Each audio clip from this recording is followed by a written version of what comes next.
Right, we are going to kickstart the afternoon sessions. We've got a couple of keynotes coming up, as well as the panel discussion, which will be ending the session this afternoon. We're kickstarting the afternoon session. We've got Dirk van Veld. He is the founder and CSO of We Buy Cars. He's going to be chatting about having a single view of your customer while they experience many fulfillment journeys. Dirk, over to you. Thank you for joining us. Good afternoon, everybody. Sharon, thank you very much. It's great to have you. Thank you very much. Thank you very much. We'll dive right in.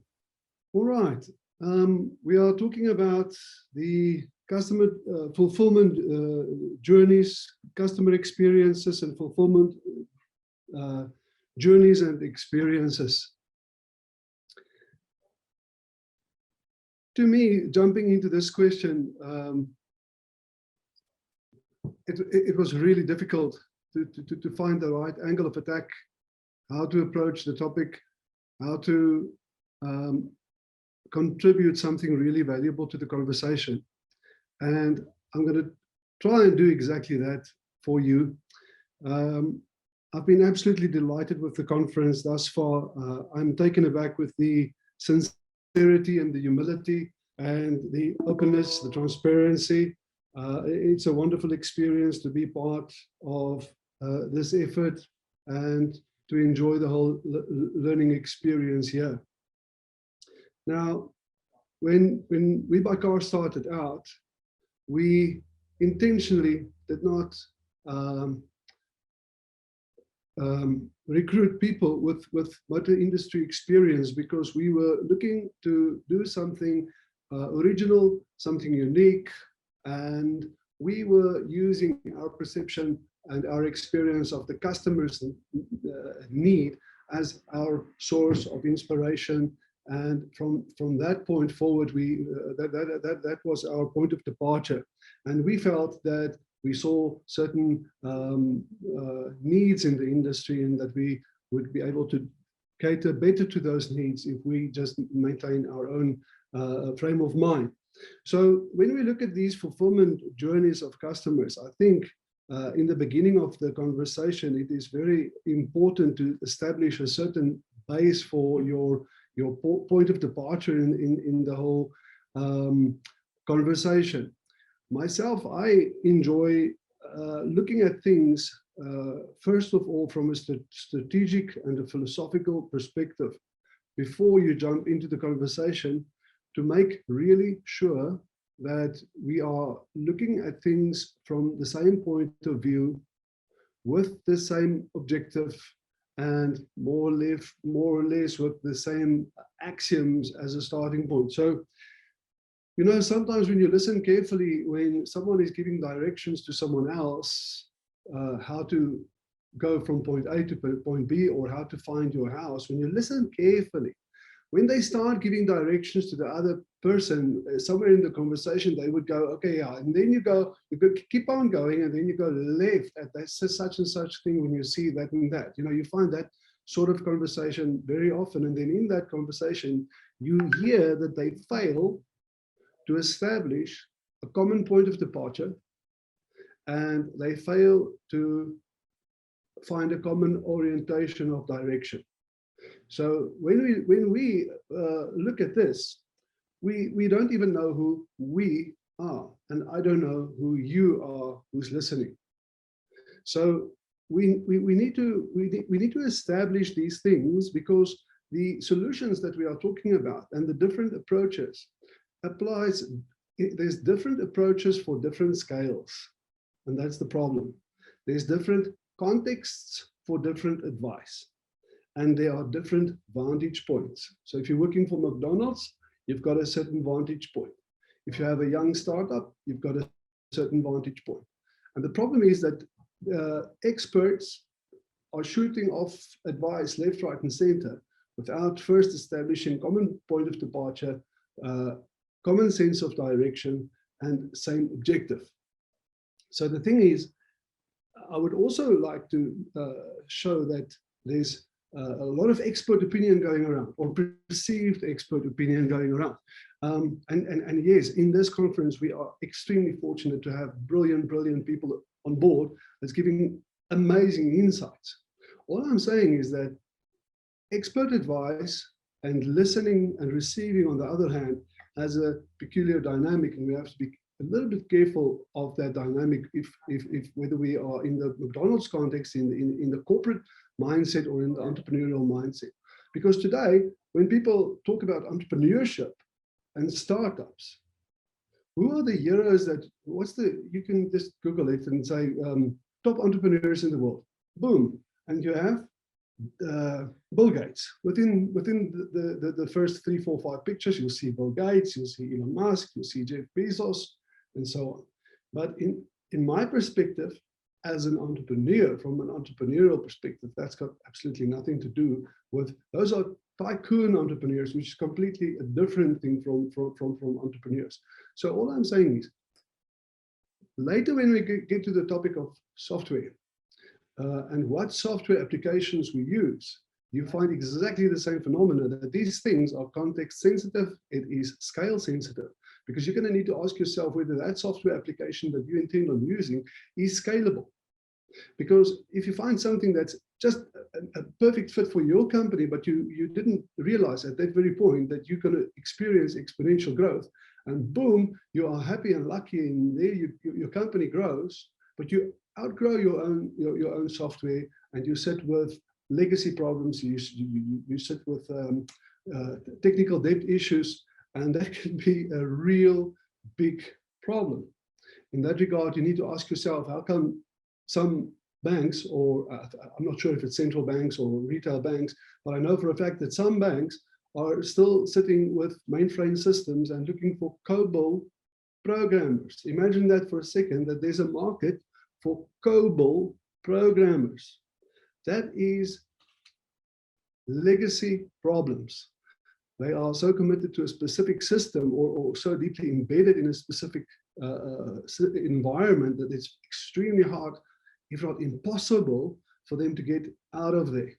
But that's a conversation for another day. But it's very important, when you decide, if you still have the opportunity to decide, and what software you're going to commit to create this environment where your customer is going to have a certain fulfillment journey, then while it's still possible for you to choose, that is one of the most important choices you're going to make, and that choice can either make or cost you a hell of a lot of money. So I'd advise that you rather be very careful before you make that decision. You can get a lot further than what you think with Excel. People are critical of Excel, but I can assure you that if you have real Excel experts, you'll be amazed how far you can come, especially if you keep in mind the cost of operating those systems and those people.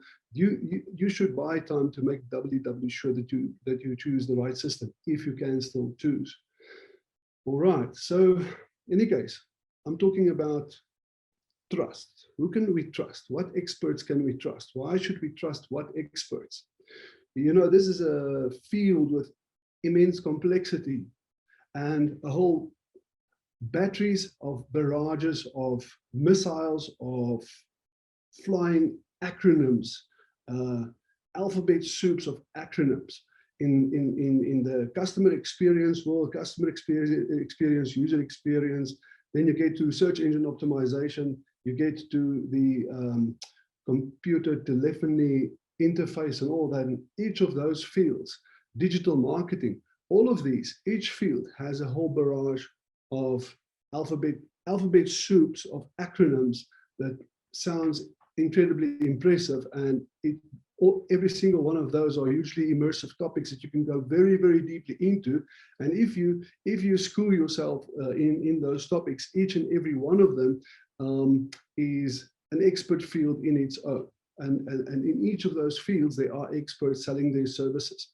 And that is part of the problem, is that depending on where you are in this whole context and scale and what your vantage point is, you would be either very susceptible to these experts, people who, and products and brands that you may well idolize. And they each create their own cult. They have a sort of a cult following, and people tend to idolize. For instance, take Elon Musk, take Bill Gates. People idolize those brands like Apple, for instance, Android, whatever, iOS. People identify with a brand, they idolize a brand, and then they are highly susceptible to the marketing campaigns of that brand. And this is where the danger comes in when a relatively young entrepreneur is ready he's learned about all these concepts, and now they are ready to embrace these philosophies and ideas and run with it, and they need software, and they commit to a system that is not suitable. It may be suitable to the current scale, but not necessarily to scale up, or it may be more suitable for whatever. So there's a little problem there. We need to be careful of that. That in my experience, that's very important. Any case, so I like to look at things from an entrepreneurial perspective. I like to not be afraid to have a unique strategy and a unique philosophy. It's very important. I teach this to my kids also, that you need to find yourself. You can't be like me. It's not important for you to be like me. You need to be uniquely you. And if you can do that in business, that's also very, very important. Mustn't necessarily strive to go after all these brands and idolize these brands, idolize these demigod entrepreneurs like Bill Gates, Elon Musk, Jeff Bezos, and the like. But rather, I would say, find out who Alon Rees is. Find out who's Gigi Alcock, who's Douglas Kruger, who is Dylan Goldstadt. Those are people that I admire in the South African context. Heidi van Schalkwyk of Kaya Group, Hilton Barber, born in Zimbabwe, now Canadian company culture specialist, Colin Brown of Happy Sandpit. This brings me to the conversation of leadership, because whatever you do in business, at the end of the day, and in life, at the end of the day, there's either leadership, or there's not leadership, or there's good leadership, quality leadership, or not. But if you have brilliant, excellent leadership, then you can basically overcome almost any problem. But it doesn't matter if you've got all the technology, but you don't have proper leadership, because at the end of the day, you are working with people, and your success will largely depend on how successful you are as a person or as a leader to understand people. Because at the end of the day, yes, the business leadership brings together people and tools. People have skills and training. You give them the tools that they need to do the job. You bring in money. You identify opportunities, so you bring in the opportunities. So all in all, you bring together money, opportunities, people, tools. And then you start running a business. And I try and explain to people that it's about bringing people together and achieving something together. So there's two motions. It's the norming, forming, storming, and then coming together, people to accomplish something. If you can get that right, it's not a matter of just aligning people and getting them to do something. That onboarding and engagement and creating of a very special company culture that is your unique identity, which ties in a unique way with your brand and your identity as a group of people working together. That is most important. That is what's going to give you the endurance. That's going to give you the staying power to take it all the way through and to become a success. So when we are talking about people and bringing together the expertise of people, binding people together as a group, finding the commonalities and communicating brilliantly so that you get proper motivation and inspiration of your employees. Onboarding, engagement, motivation, inspiration.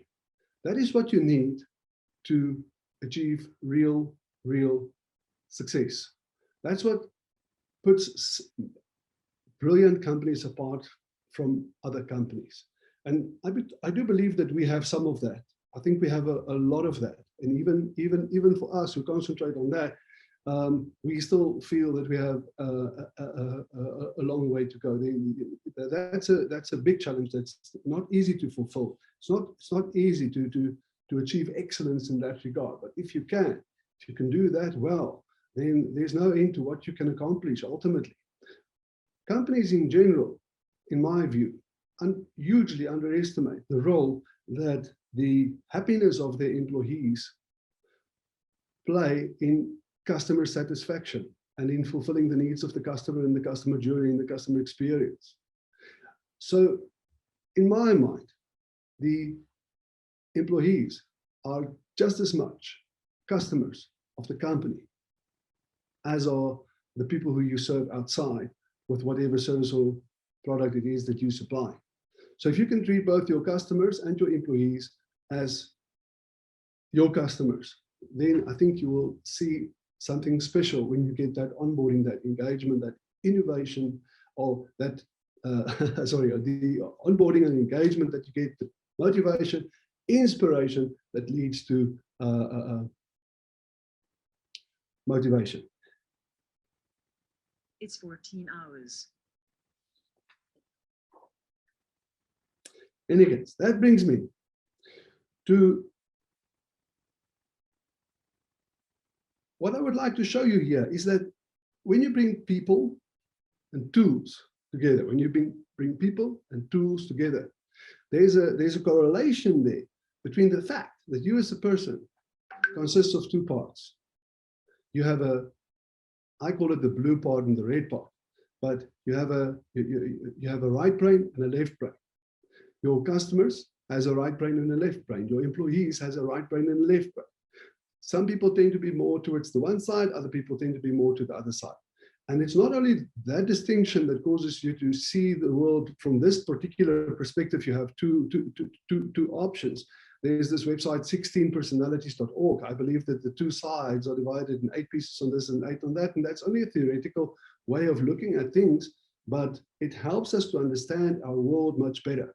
So this world today of so many software and data predictive analytics and data analytics that enables us to have one single view of the customer, that gets fulfilled in a whole array, a whole barrage of acronyms to describe to you all these tools that we use. We use a CRM, we use an ERM, we use a CTI, and so we can go on and on. There's so much of it. We use an inventory control system, and we use deep learning. We use mainly predictive analytics and algorithms and things. And the amount of theories and philosophies and approaches around that is infinite. And the power that gives you in terms of things that you can do is immense. But it's dangerous in the sense that you can lose sight of the personal experience. And some of the previous speakers mentioned exactly that. I was very proud to hear them mention that. And I was jumping up and saying, yeah, you understand. You know, it's very, very difficult to lose. It's very easy to lose track, lose understanding, empathy with your client, and to walk in your customer's shoes, to really truly understand what it is that you're trying to do. So yeah, you have all these tools, you have these, what that does is that it promotes and it enhances your your ability to critically analyze what's going on in data. That is, if you have clean data. That's a whole topic on its own that'll take a hell of a lot of time to discuss. But so for me to bring these two sides of the brain together in your mind to understand what it is that I think that we need to grasp to be able to really see to it that as many as possible, as many people as possible has a positive experience with our brand and easy, effortless access to a fulfillment journey with buying or making use of our product or service. We need to bring these two parts together, not only on the customer side, but also on the employee side. So it's most important to understand that you need to have the right person on the right job. Any person who works with programmers and coders will tell you that they are a unique breed. and you need the right sort of person to manage them. Same with doctors, in the sense that if you go and try and pitch and try and lecture doctors on entrepreneurship, I found that you'll have a particularly hard time, because they are a particular species and they speak a specific language. Their heart speaks a specific language. And it's very hard to get a doctor to understand that he can actually make a price for something, for a service, that he must respect himself and ask the customer to respect the service that you're asking a price for, because their prices are dictated by their professional institutions. And they have a servant's mindset, in the sense that they just want to serve. They don't want to make money. Well, obviously they do want to make money, and I'm talking a lot of nonsense. I'm saying doctors don't want to make money. They do make a lot of money, but in a completely different way, from a completely different mindset. So back to the two sides of the mind, the red and the blue people. I refer to them as the red and the blue people. There's this thing called ambidextrous leadership, which I would really, really encourage you to go and Google and to read up on. Ambidextrous leadership. Ambidextrous leadership has a lot to do with what they call two concepts, what they call explore and exploit. So I like to refer to it as vision and focus. And you could think about it as a sniper team in the field. Now, in the army, a sniper team has two people. There's the sniper himself, the guy that's the hero that gets all the honor, and there's the spotter, the guy that accompanies them. They are a team, like a husband and a wife. They are a team. And so the spotter, he's the guy that does the 360 observation the whole time. He keeps the sniper safe, and he tells him if there's something new going to move into his very narrow scope of vision on that scope. So the sniper, he's highly focused. He's staring through that scope at a very small spot in the very far distance, whereas the spotter is using his binoculars to check in the situation right round. So there's a trade-off there that you should see, and which you should really seriously think about, this trade-off between focus and vision, between red and blue, the red and blue sides of the mind. Some people's jobs, some people's orientation, some people's context, some people's point of departure, some people's vantage point comes from the whole preconceived world of focus, analysis, structure, routine, discipline. Those are your blue people, the cooler people. You use them in engineering, you use them in coding, you use them in accounting. So there's that side of the mind, the focus side, the focus role, the precision, the surgical precision that you need to use in certain things. And then there's the broader vision, the creatives, the innovators. That is where you have the explore. They are the explorers, the innovators. It is like your left hand and your right hand working together without you thinking about it. And that is what we need to establish, or what we need to respect, or what we need to achieve in business, is to realize that you need the right guy on the right kind of job. And we need to understand that like a married couple, we are forming two sides of a coin, and we need to work together. Also important to understand where a person is coming from, whether they're coming from the blue side or they're coming from the red side. What is their context? What is their vantage point? Those are the things that are really important to me, and I hope that that would be of a little meaning somewhere along the line. That was about ambidextrous leadership, the explore, exploit functions that work together in ambidextrous leadership, which we are gradually awakening up to. Then there's another concept that is really, really important to me. And you can find that if you Google Confessions of a Recovering Knower. Confessions of a Recovering Knower, which basically explains that expertise and knowledge may be the very thing that stand in our way of learning, because people who are experts, people who think they know a lot, they tend to be less inclined, less eager to learn. But that's my very primitive rendition of the concept. You should rather Google it yourself, and you will see what I'm on about when it comes to Confessions of a Recovering Knower. There's also a book in that regard called The Humble Inquiry, which teaches us to listen in a different way and to talk in a different way, to respect in a different way, and to converse in a different way, so we can become a learning organization. I'm still in the beginnings of learning about all of this, and I hope that we can help each other to become learning organizations. And with that, I'm subtly implying also that we need to be a little bit skeptical and a little bit careful of expertise, because expertise, and especially if you follow expertise in a cult, because the expertise is associated with a specific brand and a specific brand identity that people tend to idolize and follow like a cult following. That's what I'm saying. You need to be a little bit careful of that. Don't be afraid to really do your own homework and make your own calls and go your own way, do your own thing, and you may find that it's not so precarious as you think it may be.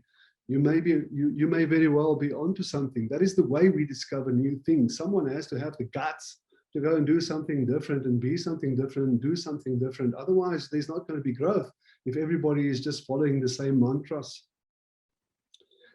So the thing is, I can't remember which of the American presidents it was that referred to the man in the ring. That's a very interesting concept that it is referring to.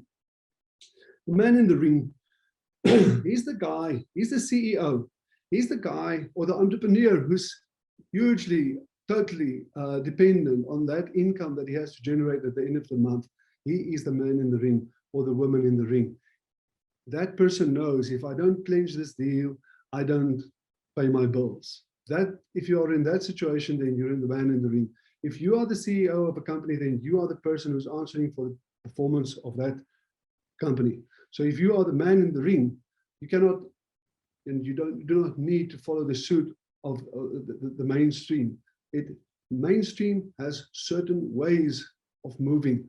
And once you understand its rhythms and its definitions and its ways of being and how it perceives reality and how it moves, then you also know where it could be wrong and where you could be right and where you could see a niche where you could help people a little bit better.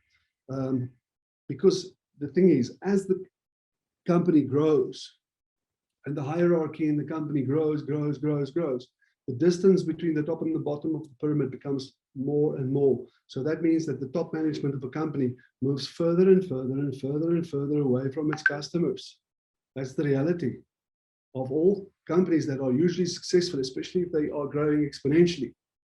Then the leadership of the company is moving further and further away from actual contact with the clients and knowing and understanding and experiencing, sharing experience and impressions with the customer. And that is where the gap comes in for someone to compete, to understand the customer more intimately, better, and to understand the customer's experience, the customer journey better. So that is where we must not lose sight. There's this thing called Bernal's iron law of bureaucracy. And it basically states that bureaucracy is a one-way street. It goes in one direction. The cucumbers get pickled. The pickle doesn't get cucumbered. That means that as an organization grows and grows and grows and inevitably becomes more and more bureaucratic, that the people serving the bureaucracy will win over the people who serve the original purpose of the company. That is Bernal's iron law of bureaucracy. So I'm trying to put certain pieces of a puzzle into your mind to show you that if we want to fulfill the customer journey, you're going to need the onboarding engagement of your employees, and the treatment that you give your employees is largely going to determine the way in they speak to your customers. How obsessed you are with training can only get you thus far, but your employees will share your heart, and the company will have a certain identity which would determine the experience of the clients. And all of that would largely also depend, in my view, on how well you understand people at large, the body of people. And the body of people, the larger body of people, consists of red people and blue people. And they sort of work in different ways. They are two sides of a coin. So that's about it from my side. I think personally, it may be quite interesting if you Google how to think. Just Google the phrase how to think. And I'm sure you will find among the results also Daniel Kahneman, think fast and think slow. It's all about biases and how people's biases work, how people think and how different patterns of thinking work. That's quite interesting. Also, if you Google how to learn, just the phrase how to learn, you would inevitably also find articles about the learning organization. So the learning organization, something that's one of the most perplexing and interesting things to me is how do you teach yourself to see what is absent, to notice what is not there? Because that is a key to brilliant entrepreneurship, is to see what's not there, to see what's missing. Not only to see what's missing in your company, not only to see what's absent in your organization. Maybe you're just a bunch of engineers and accountants. I can already tell you what your company culture is going to be like in all likelihood, unless you surprise me. So it's an art form to see what's absent, to see what's not there. And if there's no innovation, if there's no innovation, no exploration, if there's a lack of vision, etc., etc.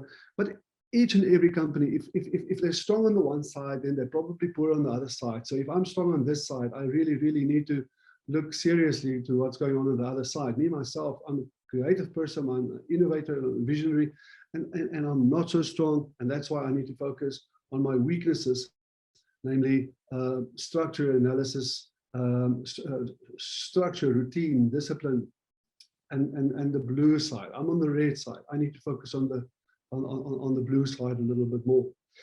So in any case, the philosophy for me for today, for this particular presentation, was to try and get you to look differently at the way that you trust expertise, look differently at expertise, look differently at yourself, look differently at your employees, look differently at your customer. Try and see what's not there, what's missing. And to take a different approach to how you train your employees and how you approach your people, how you listen. Take a different approach to the way that you learn, a different approach to the way that you think about things. And then from that point of view, to approach your whole lead creation, your lead funnels, your customer journey, the fulfillment process, customer experience, user experience, all those things that feeds into all these software applications, your CRM, your ERP, and your CTI, which is currently a hot topic, computer telephony integration. That's something that's very current for us. So thank you very much for this opportunity. It was a pleasure. And the question is, what is going to be the litmus test? What's going to be the litmus test that we're going to apply to ourselves to see if we are making the grade or not? Thank you for listening. Appreciate it. Dirk, hearing from you has been absolutely incredible. Thank you so much for your time. You've actually gotten so many questions coming through, and unfortunately we can't get to all of them now. But if I can ask you to go onto the conference area in the back and just answer a few of the questions, I'll send you all the details. But I am going to ask you, Lucky has come through with a question saying, how did your philosophy impact your organization in the early stages of your business? Sorry, I didn't hear you properly. Say again, please. How did your philosophy impact your organization in the early stages of your business? Yeah, in the beginning, before the exponential, because we were on the exponential growth trajectory, but in the beginning, that whole thing is flat and you don't see it at all, and you don't know the future. So at that stage, we were adamant that we don't employ people from the motor industry, even though we work in the motor industry, because we wanted to employ people with an absolutely new perspective. But later on, when When we started going up the exponential curve, we were appointing one person per day. So then, you know, you have to do what you can. And then we started appointing people from the industry, but by then we were well enough established so that we already established our own identity. So the previous issue of we didn't want to we didn't want them to influence us too much, because we had respect and believe in our own unique approach. And there were certain things going on in the industry that we really did not respect, and we didn't want to be like that, you know. So I think something unique and important that people should know, that people could find interesting, is that we had a philosophy and a principle that we would not ever make any debt. We never take on any debt, and we didn't. We, aside from properties, buying properties, paying off 50% and taking a loan for the remaining 30%. You know, so that's one of the things in the beginning that stood us in good stead. The business and us personally always just worked in cash, because we really do not appreciate that. It can get you in a lot of trouble. Oh, I think we all know about that. Dirk, thank you so much for your time. And as I said, if you can join in the conference area just to chat to a few other people, I'll let you know who is asking questions and they can approach you directly. Thank you so much for your time. I really appreciate it.